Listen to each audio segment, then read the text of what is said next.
বঙ্গোপসাগরে নিম্নচাপের কারণে সারা দেশে বৈরী আবহাওয়া বিরাজ করছে। বিভিন্ন জেলায় রাতভর বৃষ্টিপাত হয়। এতে চট্টগ্রাম বিভাগের ৮ জেলায় আবারও বন্যার শঙ্কা দেখা দিয়েছে। নিচু এলাকাগুলোতে জলাবদ্ধতা সৃষ্টি হয়, বিভিন্ন স্থানে ট্রলার ডুবির ঘটনাও ঘটে। বৃষ্টিতে বরিশাল নগরীর বিভিন্ন এলাকাতে জলাবদ্ধতা সৃষ্টি হয়েছে। এতে দুর্ভোগ বেড়েছে মানুষের। ঢাকা আবহাওয়া দফতর থেকে জানানো হয়েছে, স্থল নিম্নচাপ এবং মৌসুমী বায়ু মিলিত হয়ে সারা দেশে বৃষ্টিপাত বাড়িয়েছে। সোমবার পর্যন্ত এই অবস্থা থাকতে পারে। এদিকে গতকাল থেকে রাতভর ভারী বৃষ্টি হয়েছে চট্টগ্রাম, নোয়াখালী, ভোলা, পটুয়াখালী, বরগুনা সহ উপকূলীয় এবং দেশের মধ্যভাগের কয়েকটি জেলায়। এছাড়াও গত দুদিনের বৈরী আবহাওয়ার কারণে সাগর এবং উপকূলীয় এলাকায় কয়েকটি মাছ ধরার ট্রলার ডুবির ঘটনা ঘটে। এতে কয়েকজনের প্রাণহানি হলেও এখনও নিখোঁজ রয়েছে বেশ কয়েকজন।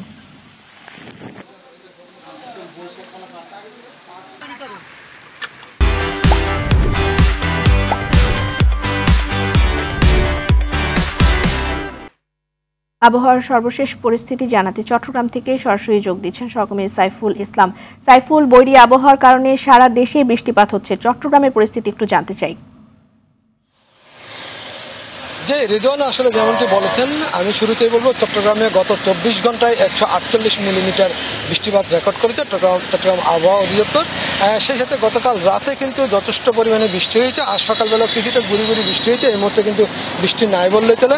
গতকাল রাতে কিন্তু নগরীর বেশ কিছু জায়গায় জলাবদ্ধতার সৃষ্টি হয়েছে। যেহেতু আজকে গুড়ি বৃষ্টি হয়েছে, সেজন্য যারা অফিসগামী যাত্রী ছিল তারা কিন্তু সকালে অফিসে যেতে দুর্ভোগ পোহাতে হয়েছে। এবং সেই সাথে বিশেষ করে সকালবেলা যে শিক্ষার্থী যারা ছিল, যারা কোচিং সেন্টারে যায়, তারাও কিন্তু দুর্ভোগে পড়েছেন বলে জানিয়েছেন। এবং অনেকে বলেছেন আসলে এই বৃষ্টি যদি অব্যাহত থাকে তাহলে কিন্তু জলাবদ্ধতা তৈরি হওয়ার সম্ভাবনা রয়েছে।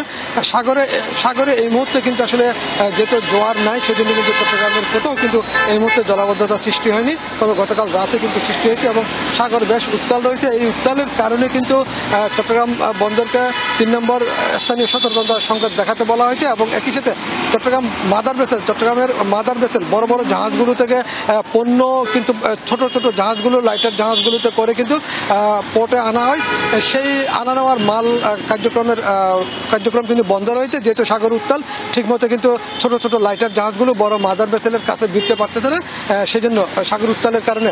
তবে সর্বোপরি চট্টগ্রামের অবস্থা যদি বলি, এই মুহূর্তে কিন্তু কিছুটা ভালো রয়েছে। এবং চট্টগ্রামের 25টি পাহাড়ে 26,000 বসতি স্থাপনা রয়েছে। এই স্থাপনাতে কিন্তু কোথাও কিন্তু পাহাড় ধসের সম্ভাবনা রয়েছে। এবং গতকাল বিকালবেলার দিকে চট্টগ্রাম বাইজিদ লিঙ্ক রোডের পাহাড় ধসের ঘটনা ঘটে এবং সেখানে কিন্তু এক পাশ সড়ক চলাচল বন্ধ হয়ে যায়। এই মুহূর্তে কিন্তু আসলে সাগর উত্তাল এবং যারা সাগরে মাছ ধরতে যাচ্ছেন তাদেরকে কিন্তু পরবর্তী নির্দেশ না দেওয়া পর্যন্ত উপকূলের কাছাকাছি থাকতে বলা হয়েছে এবং সাবধানে চলাফেরা করতে বলা হয়েছে। সর্বোপরি যদি সবকিছু মিলিয়ে বলি, চট্টগ্রামের অবস্থা এই মুহূর্তে কিন্তু ভালোর দিকে আছে। যদি রোদ ওঠে তাহলে কিন্তু পরিস্থিতি আরো ভালো হবে বলে ধারণা করা হচ্ছে।